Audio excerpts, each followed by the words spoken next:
Welcome, Rachel, to the Dating Intentionally podcast. I am so happy to have you here. You are such a special guest. How are you doing?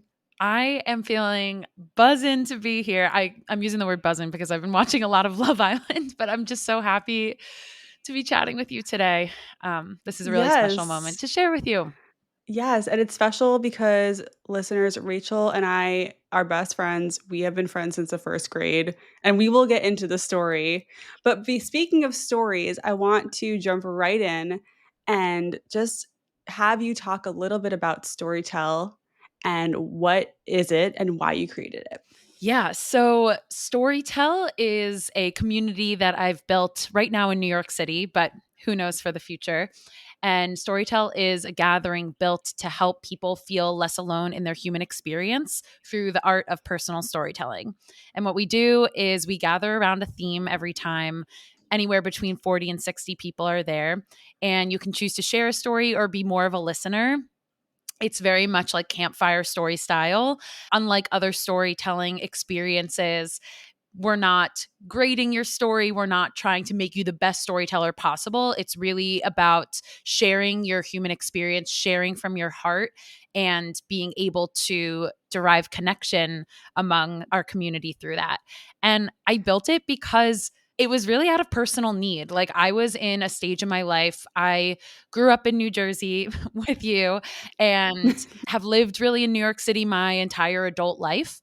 And I found that a lot of my friendships from camp, from college, from childhood just really weren't aligned to my values and where I was like evolving as a human. And I was really Mhm. craving more intentional, deeper, introspective conversations with people. I found myself going out to dinner with friends, and we would just go through this like reporting structure of like, how's work, how's Oh my dating, God. how's friends, and then we get the check, and I'm like, I'm such an extrovert, yet I'm so drained by these social experiences. And I found that I was always the inviter. And I was like, I want to create a room of people that Mhm. share these values, but are also inviters and community people themselves.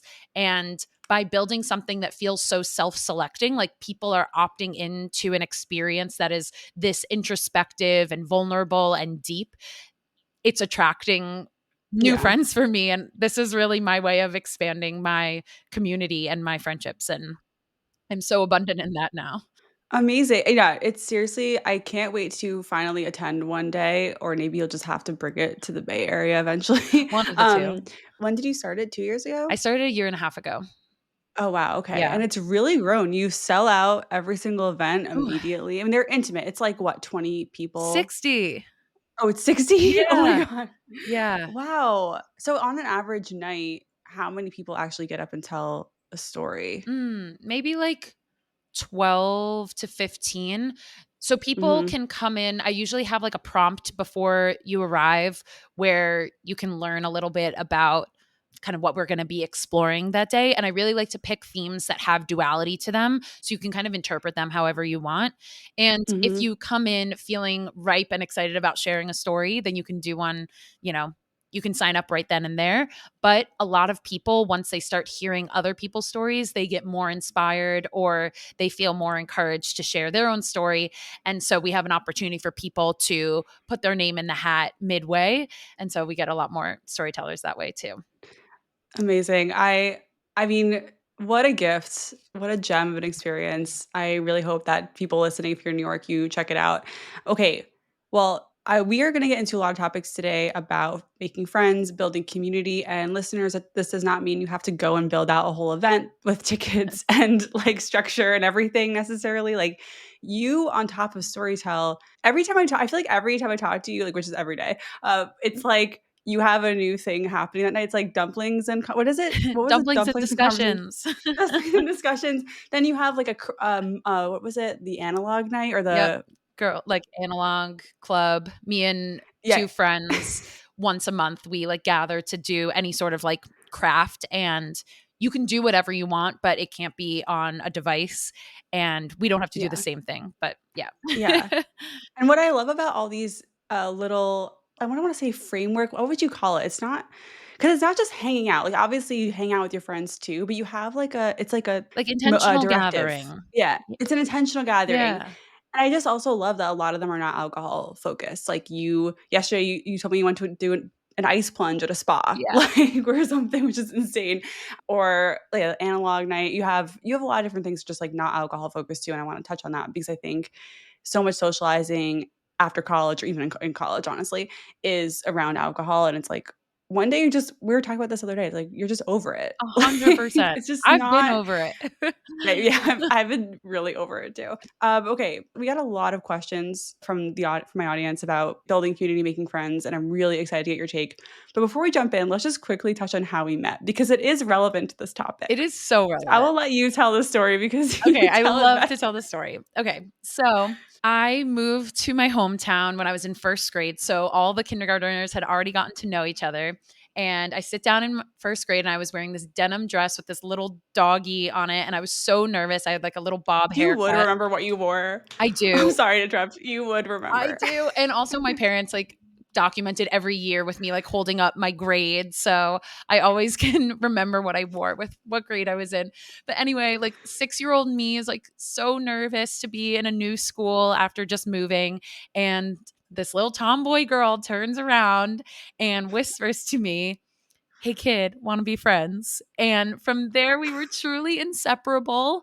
We did everything Yep, if together. you didn't get it, listener, the tomboy girl was me. I was Y a tomboy growing Obviously. up. Yeah, yeah, just let you know.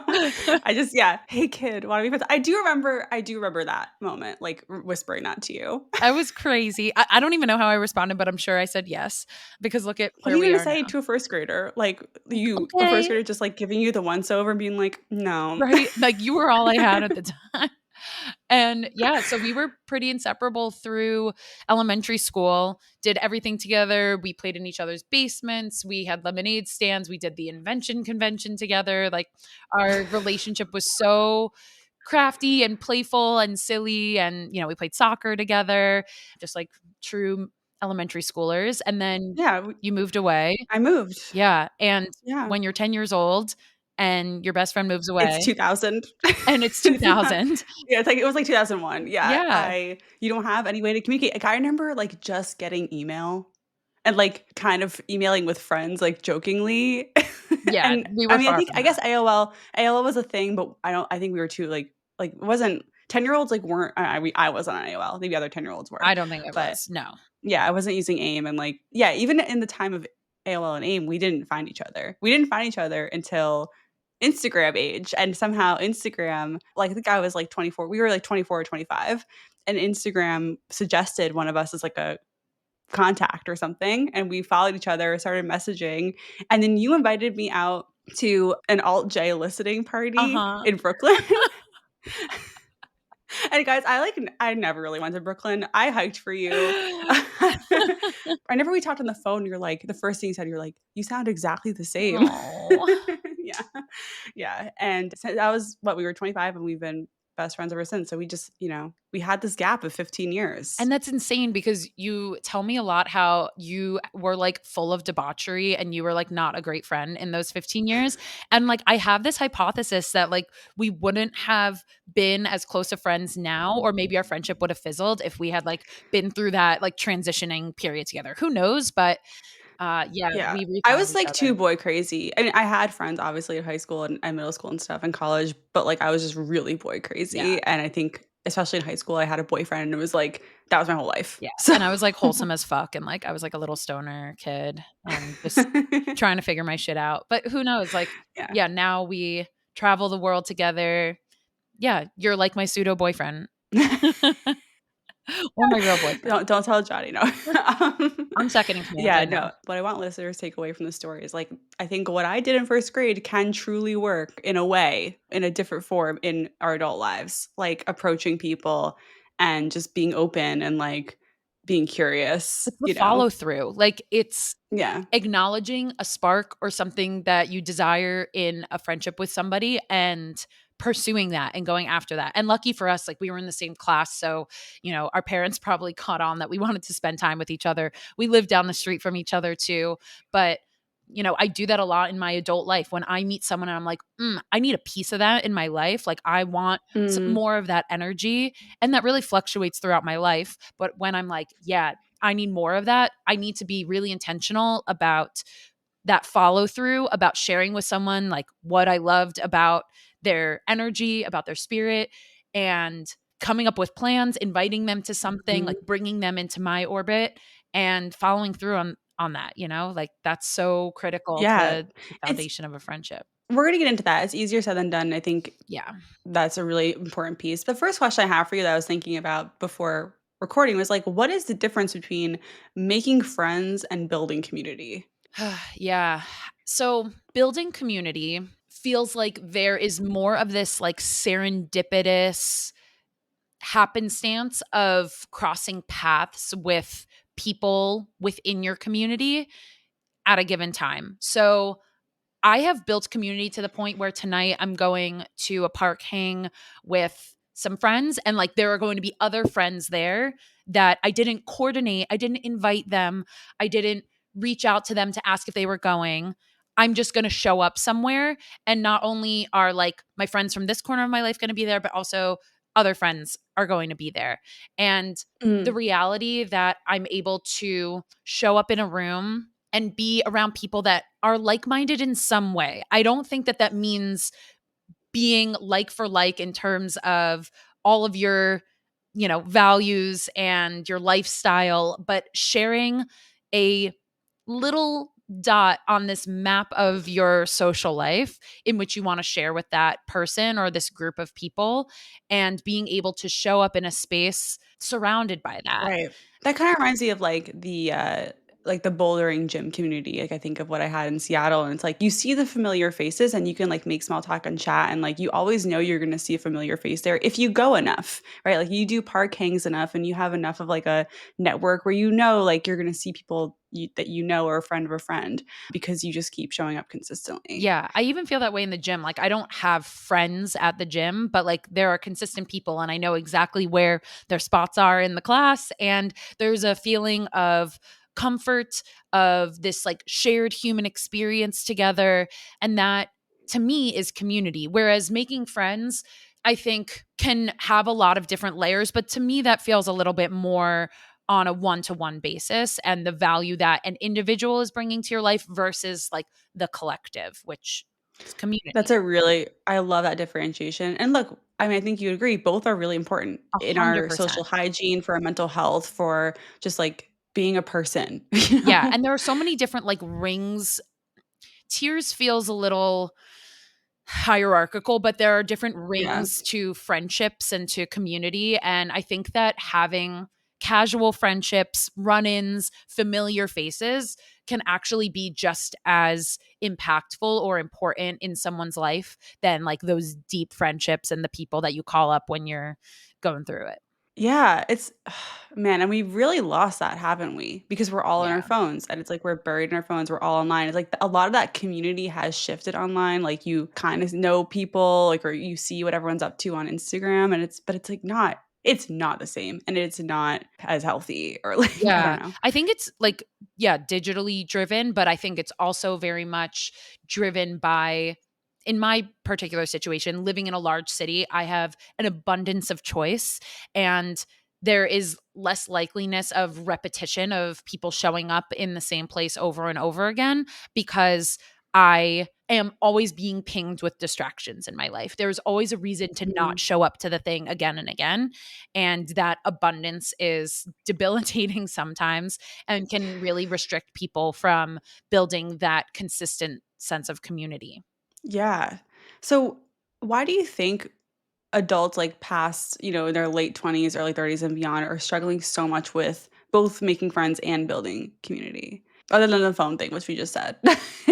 I think that we have gotten really soft in our ability to put effort into something that might not be fruitful.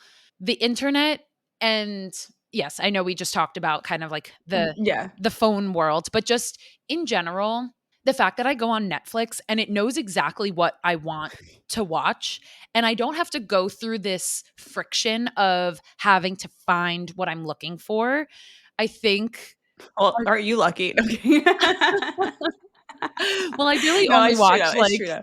2 It's shows a pretty anyway. low friction activity. Yeah, yeah. And in general, just there's a lot more that, like, easily comes to me. The algorithm on Instagram, it knows what I wanna see generally, Mhm, and I think this searching process and the reality of moving through things that might feel uncomfortable or not right, I think we have a very low tolerance for. I feel that way in dating as well.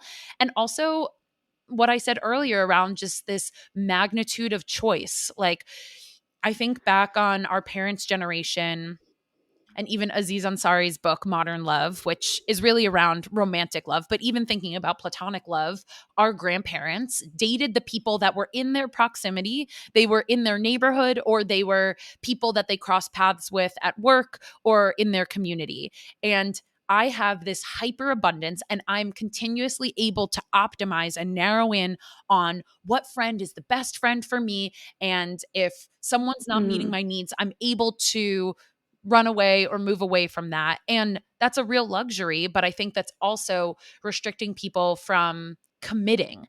And I think that Oh my commitment god, you're so right. is a Yeah. huge reason why we aren't experiencing community and friendships in the same ways that maybe other generations did.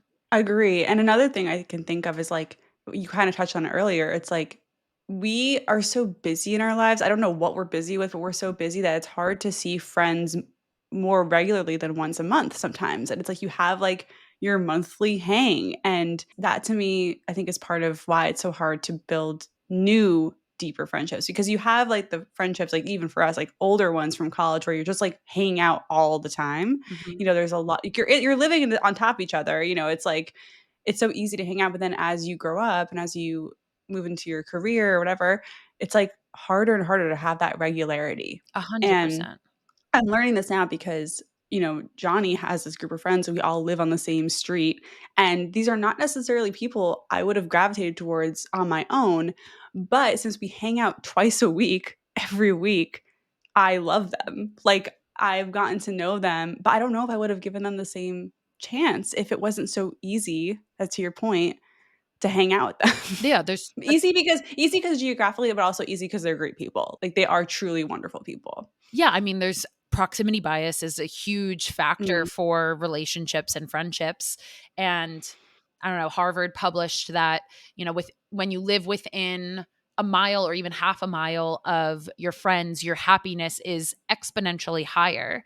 And yeah. I don't know, like me and my friends all talk about craving living on like a commune or a kibbutz or, buying a Yep. brownstone together.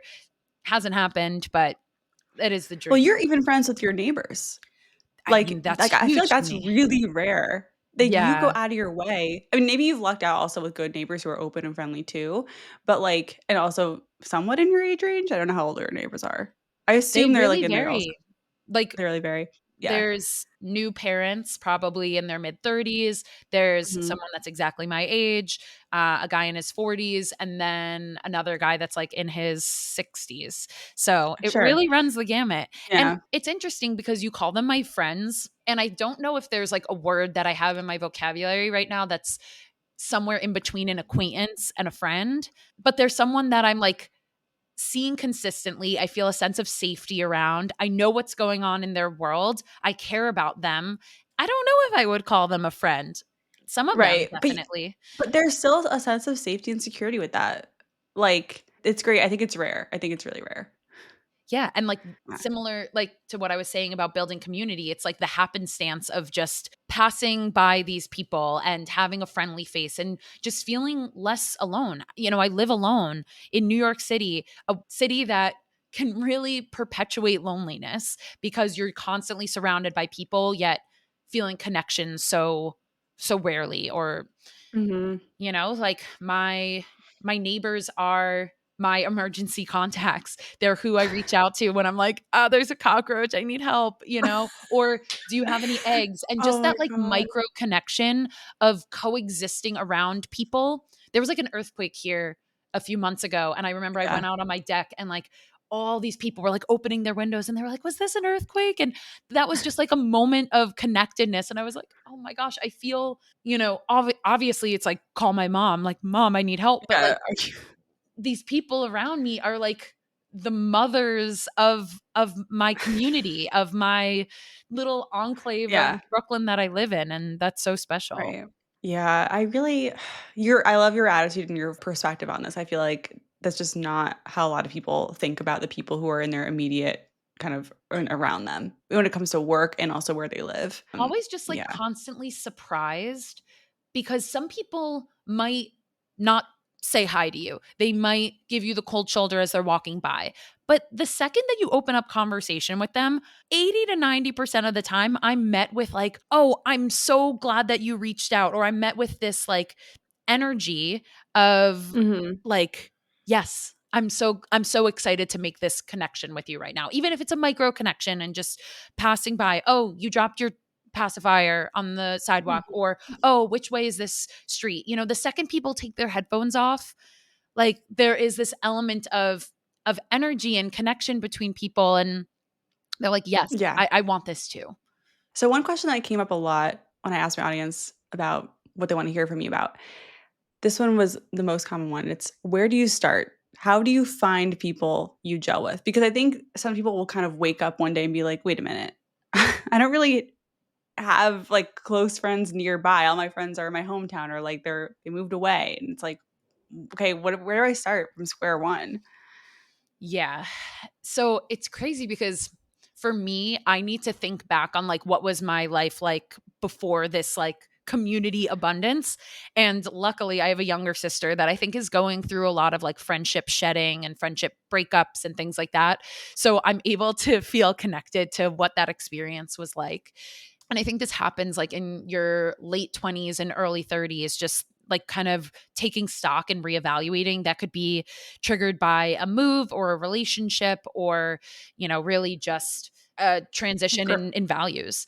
And like growing up, and growing up, honestly. yeah, Yeah. yeah, and, like, coming more into yourself. And I really think that the friendship making process starts within yourself. And it's this, like, evaluation of what's, like, feeling really good in your life right now and what are you craving more of.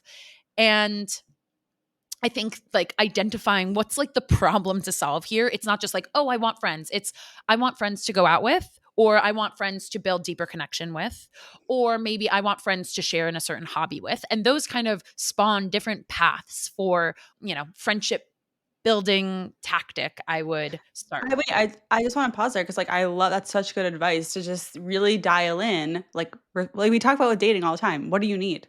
What are your needs? Yeah, do you need someone do you want a workout buddy? Do you want someone to walk on the West Side Highway with? Exactly. Are you or are you looking, yeah, for, like, someone who's gonna go out dancing with you? These are different kinds of people sometimes. Not all the Totally. time, but sometimes Yeah, most of the time. Yeah, so and it also helps you figure out where you're going to find them. exactly. So, I love this. yeah, there's, like, the hobby-based friendship.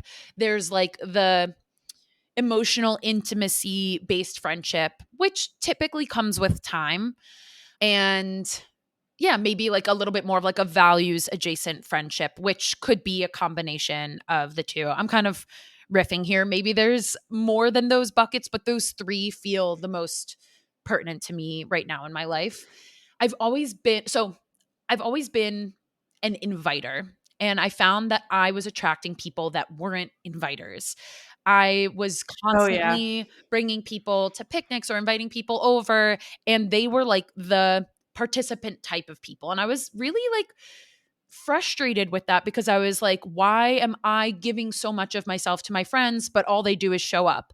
And what I realized and have been able to honor is that there are just inviters in the world and there are participants in the world. And having people that show up are actually really important when you are an inviter. Like, having Yeah. people, I hosted, like, a vinyl listening party at my apartment, and it was very specific. Like, I wanted people that were really into music, maybe collected vinyl, like liked this like more chill, hippie sort of hangout or whatever. And that doesn't mean I'm going to invite like all my best friends. It was way more of a curated group, but those people were bought in because they shared that sort of value or interest with me. And so just accepting people as they are and allowing for the participants to just show up as participants. I was craving more people to invite me to things, quite frankly. Right. And I started going to a lot of different events around the city, like typically booze free. That was pretty important to me. I don't love drinking and I don't love socializing. Like, I don't really like nightlife or socializing around alcohol. And so, a lot of the events that I signed up for and opted into, similarly to dating, are, you know, where am I most likely to meet like minded people? And so I went to a singing circle group. I remember I went to a dinner for strangers. There were a lot of like community events. I subscribed to a lot of amazing newsletters. In New York, there are things like the Skint or the Joy List are two of them. And there are a lot of influencers that also like aggregate community events that are happening in the city. And so I just started going to those events, and similar to what we were talking about earlier, really having that follow through of meeting someone and then being like, hey, can I grab your number? Would love to do X together. And maybe that's grab coffee, maybe that's go on a walk, or maybe that's Mhm. sharing in a hobby or shared interest that you have together that you uncovered at that time. I understand that I live in a giant Yeah, city where there's this luxury of so many different events happening around the city. But before I knew about all of these, I just tried to be more of an organizer and facilitator of these sort of gatherings. And to your point earlier, that doesn't mean that it needs to be like a ticketed event. It could just be, hey, I'm hosting a picnic in the park and it's going to be all about parallel play. So you can bring a book, you can bring a journal, you can bring arts and crafts. I'll have some supplies and we're just we're going to just hanging hang out next out to each other. together Yeah. and feel free to bring a friend. And that's really how Storytell started. It was like I invited friends and it was like bring a friend, and that was a really great Mhm. way for people to self-identify like, "Oh, I resonate with this, and not only do I resonate with this, but someone else in my community does." And that web just starts to grow. Yeah, and I think I wanna just touch on what you said about be inviter versus participant. I like this framework because I think a lot of people will relate either like immediately, like, "Oh, I'm an inviter, I'm a participant." Like, you know who you are, so you gotta find, like, the other side of that, like, the yin to your yang in a way. And I think it's important also to, if you are intentionally making friends right now, to be both, right? Be Yeah. when someone invites you to something and you can go, say yes. Even if you're tired, like, even if you're like, "I don't know," just say yes. I think if you are intentionally trying to make friends, you've got to prioritize it even when you're feeling a little fried. Like, is you have to push through sometimes. When if things feel new, they're gonna feel harder. There's more friction. And the other thing is like what you when you were talking about inviting versus participating, it reminded me of when I was in Seattle, newly out of a relationship, trying to make friends. Like, I already had a climbing group, so I was the participant. I would always go. Sometimes I would initiate the text of like, "Are we meeting tonight?" Like, I wasn't just relying on other people to initiate that weekly touch point I had. Like, it was very important to me. And then I would meet people. Like, I met a really great friend at the dog park, and I invited her to the Girls Gotta Eat live show because I just had 2 tickets. My secret is I buy 2 tickets to everything, even That's if I don't smart. have someone to go with. And I always, like, find a new person to go with, and it's like, "Oh, and she came with me, and we were strangers. I met her in the dog park, but she listened to the podcast, she knew of them, and she we had a great time." We would hang out, like, once a week after that. I totally think that being an inviter naturally gets you invited to more things because if you're bringing Yeah. people into circles, they're not you're top of mind for them and and they're thinking about inviting you to their gatherings. I was reflecting when you were talking about your time in Seattle about when I first moved to Chicago. I didn't know a single soul in Chicago. And I don't know if I would recommend this to other people, but I literally would walk the aisles of the supermarket and I would comment on what people were buying just so I could initiate conversation with them. And I love that. No, I think it's great. my first ever friend in Chicago, I was commenting on why he bought crunchy peanut butter instead of smooth. And we had a whole debate. And I was like, I'm new to town. Like, where do you hang out? Like, what do you like to do? We exchanged numbers. He was a burlesque dancer and he gave me a free ticket to his burlesque show. And I had like a high top table to myself that came with a free fireball shot. And it was so fucking awkward and uncomfortable. And that wasn't like the catalyst for the waterfall of friendships to evolve, but it instilled this like confidence in me that like I can do this. And yeah, maybe like he wasn't the guy. And I don't even know if he knows that he was that guy for me at the time, but it gave me the confidence and the momentum to continue sparking conversation with strangers until maybe something stuck with somebody that I love I this. actually wanted to hang out with. Yes, I love this. The parallels to date with dating I are just know. so clear here to me. Yeah. Like, yeah, and it's so interesting how I don't know if you what you think about this, but it's like maybe there's this sense of like making friends and dating should be easy, but the truth is that it's not. It's like why do we expect it to be like so easy? And maybe for friends it's because growing up it's built into our lives with school, right? It's like you have this container Yeah. to meet people your age in your who also live, like, probably within your neighborhood and you have some kind of context. Whereas when you're out in the world, you just gotta talk to people at grocery stores. We also just haven't You know? flexed this muscle in a while. Like, it Yeah, was given to us all the way through college, like the people in proximity. I graduated yeah. college and I was like, wait, who the fuck are my friends? Like, all I had in common with my college friends was that we like to drink together and we had the same major. Like, I was in a business fraternity, Mhm. and that was like the core of my friendships in Yeah. college. And it was like, oh shit, like, I haven't had to do this in a while. I haven't had to like be so vulnerable and put myself out in the world. And I also think that at this age, we have these expectations of ourselves that like everyone's already taken, everyone already has a full friendship cup, and there's no room for me. And there's this like immediate like suppression of this intention around like I've reached out to friends and they have kind of communicated with their actions that they don't really have time for me. Luckily, I'm in such an abundance in my social life that that doesn't sting as much, but it used to really hurt. And that sort of like friendship rejection can feel really hard. And I think that, we haven't really dealt with that rejection in a really long time. Wow, I love what you said. I mean, yes, I agree with literally everything you're saying, and I think there is this, mentality or thought that everyone has their friend group set and everyone is really or I don't wanna say cliquey, that's, like, the first word that came to my mind, but it's like everyone has their group Yeah, and they're not looking for new friends. That's not necessarily true. Some people might not like their groups. Some people might feel like they're outgrowing them or you don't know. You don't know where people are in their friendship journey or, like, whatever, what they're what they're looking totally. for. So it's always worth following through. So this is the next tip I would love to kind of cover with you is, like, how do you go from that first meeting to regularly hanging out? And I think I keep thinking about that woman you met on the snow day. And it's Yeah. like, did you hang out with her more? Yeah, and she's my neighbor and I bumped into her in the park a few days Okay, ago.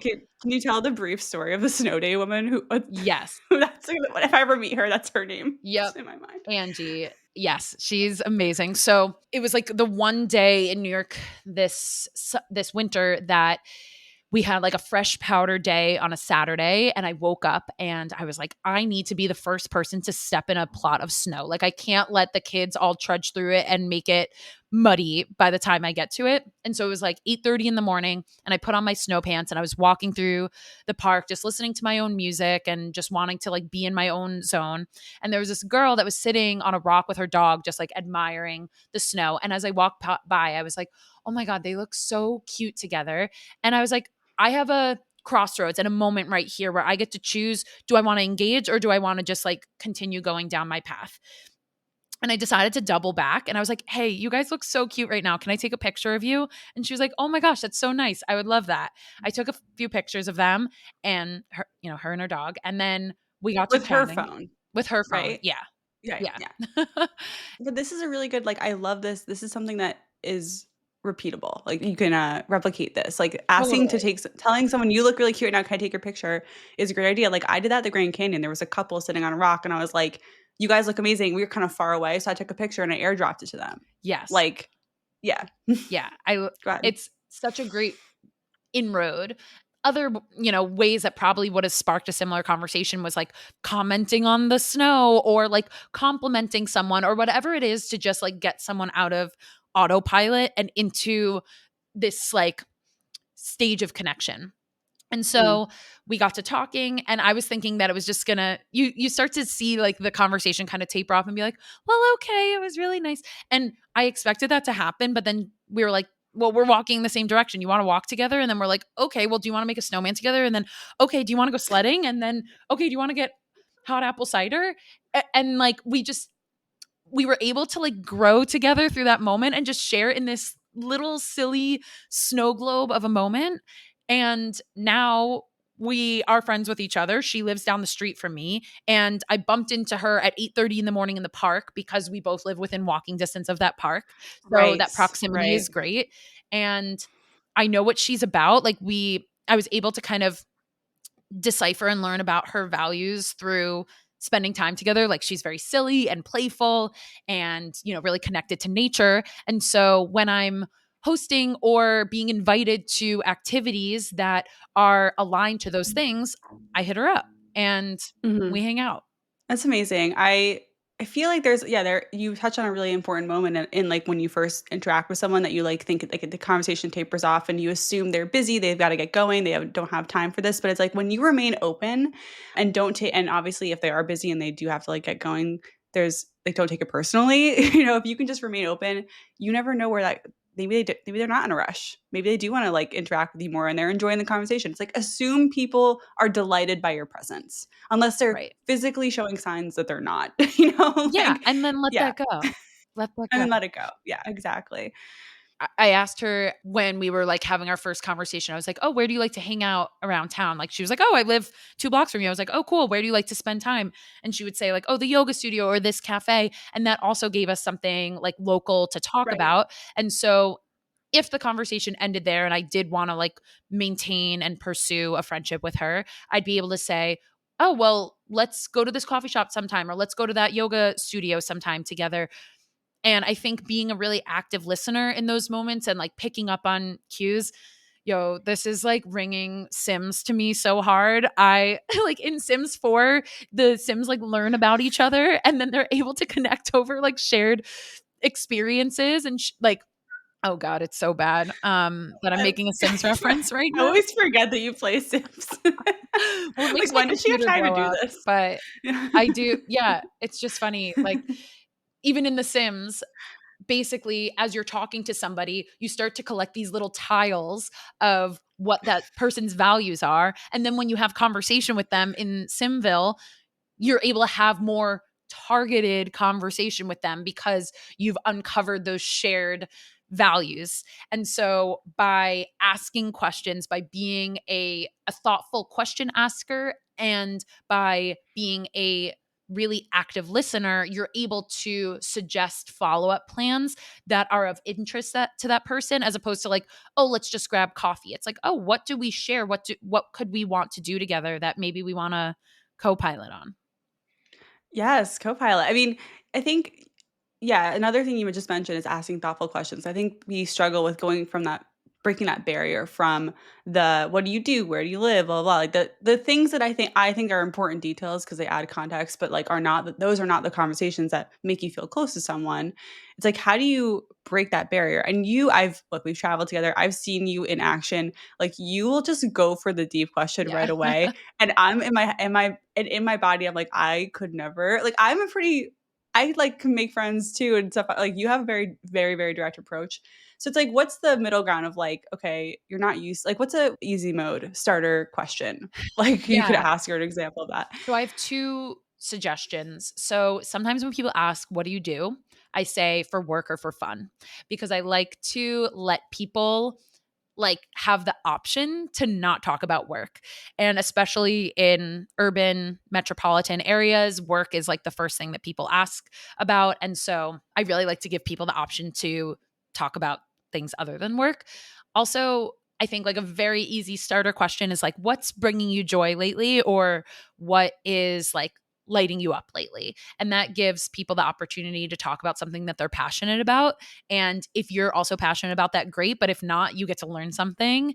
And I think that seeing every social interaction, same for dating, like as a moment to learn something or indulge your curiosity, and really leaning into that with learning about what someone is passionate about. I love that. Yeah, those are 3 great examples. Yeah, like if you're asked, "What do you do for work?" or "What do you do for fun or for work?" Great. I love it. It's like you get to choose your own adventure here. Mhm. The boring route or the interesting Yeah. routes. Um, okay, so let's say you hit it off with someone random that you met, at the laundromat, and you get their number, and then maybe you do hang out. Do you believe in the post hangout follow-up?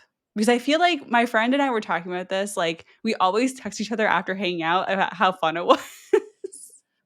Or, like, something nice that's, like, affirming the Yeah. hangout. I don't think It's that kinda like in dating, but I don't know. What do you think about that? yeah, I don't think that could hurt. Like, Yeah. yeah, I think that's a nice way to reinstate like your reflections and like how you felt about sharing and spending time with that person.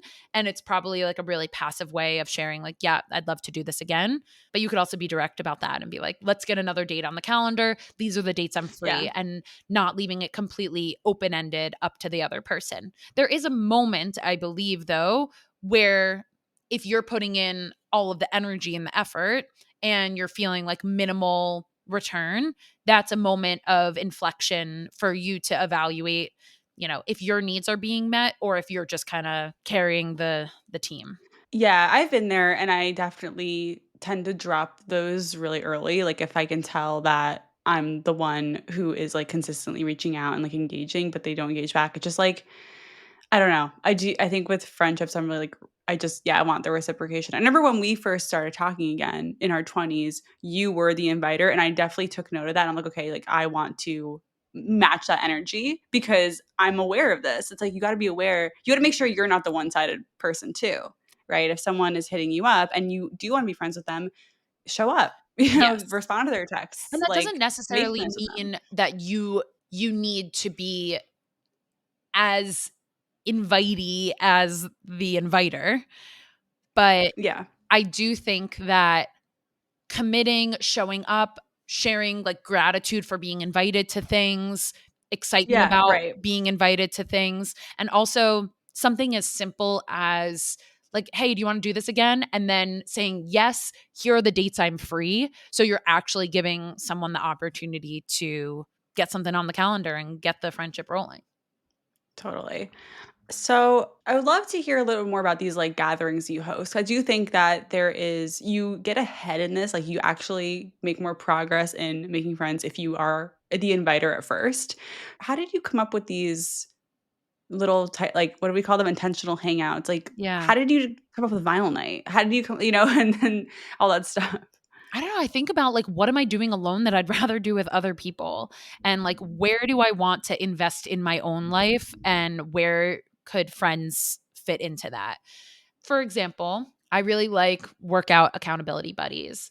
I love vinyl, and I'm always listening to records by myself. And I really wish that I had people to listen with. Like, I want to turn my apartment into like a 60s cave and have everybody like laying on the ground on blankets and pillows and just vibing out to music.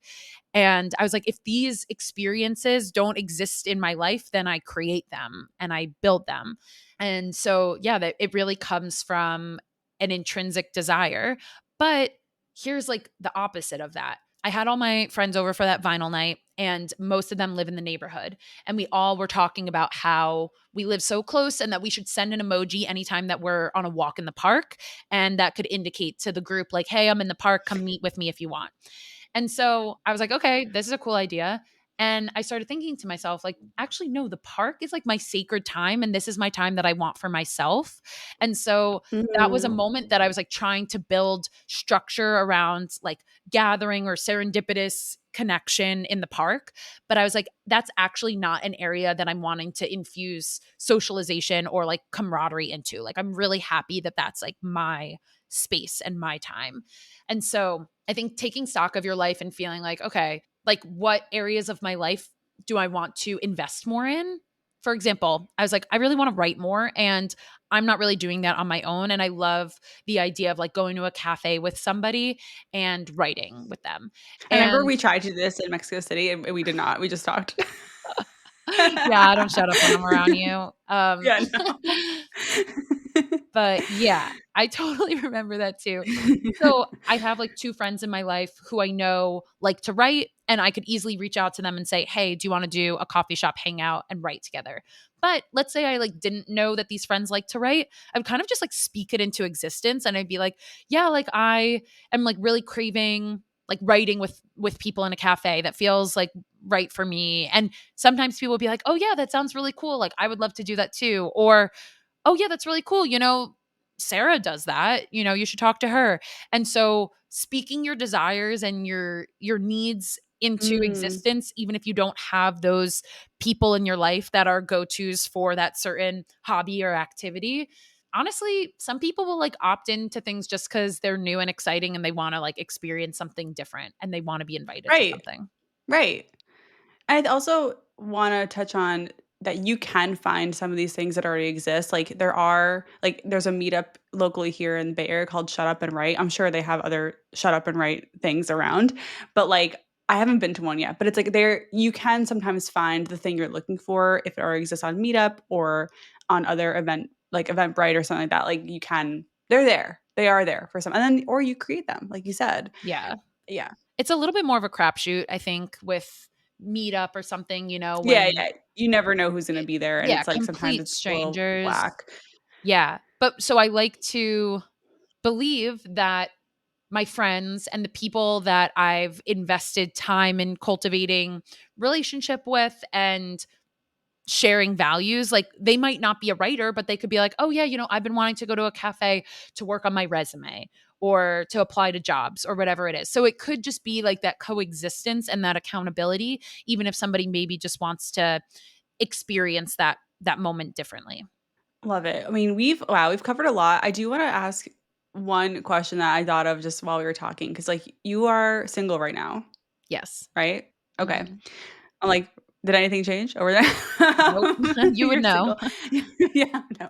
Um, so I think this is really important because I think when we're single, sometimes it's like, wow, like I'm so lonely or I feel really alone. But I feel like you experience a little less of that because your social life is so abundant. It's like you want a partner, but you don't feel like you need one. Am I correct in saying that? Yes, but I still You still definitely really have want one. moments of Yeah. and still have moments of feeling lonely for sure. Yeah. Well, we all do, we all do. There's no way to, like, eliminate loneliness, we have to learn how to be okay with it and Yeah. just let it ride and yeah. But do you think, like you told me, like, offline how you have to really prioritize your social events, and I think anyone listening could see how that works for you because you have so many things going on. Yeah.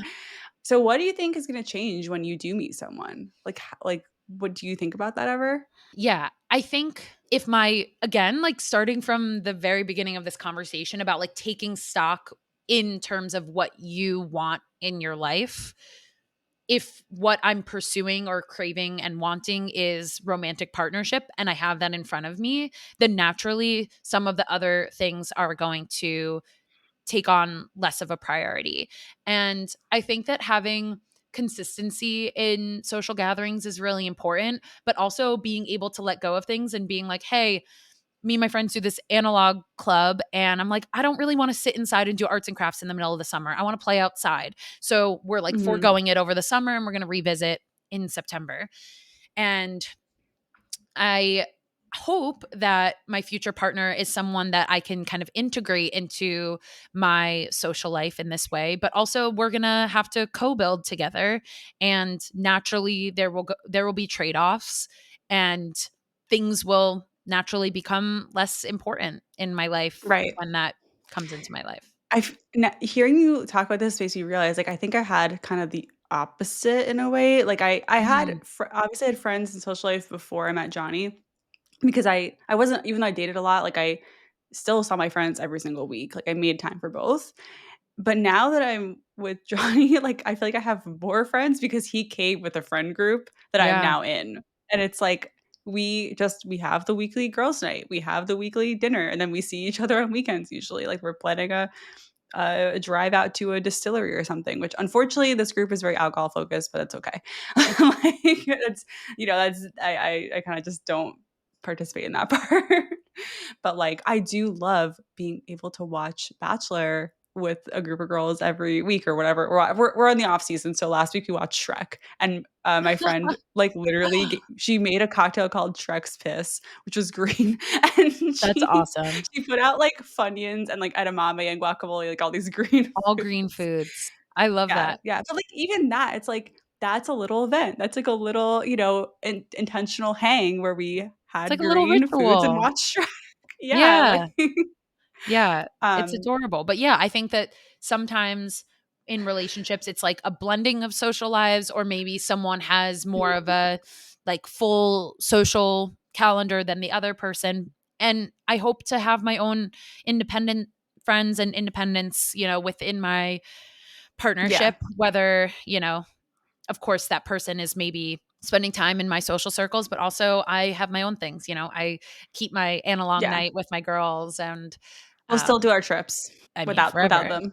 Yeah, forever. obviously.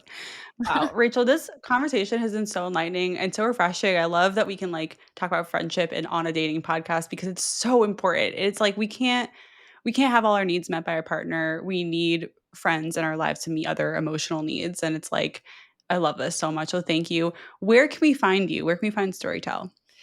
Yeah, so right now, StoryTell is in New York City. You can find us on Instagram at StoryTell NYC. And if you want to get involved in the New York City based community, we have a WhatsApp group that's pretty active where people, share other community events, which is pretty cool. It's not just all about StoryTell. And who knows, maybe I'll be in another city. You can always reach out via email at storytellnyc@gmail.com. Love it. Thank you so much. This has been great. Yeah, this has been a dream. This is like bring your best friend to work day.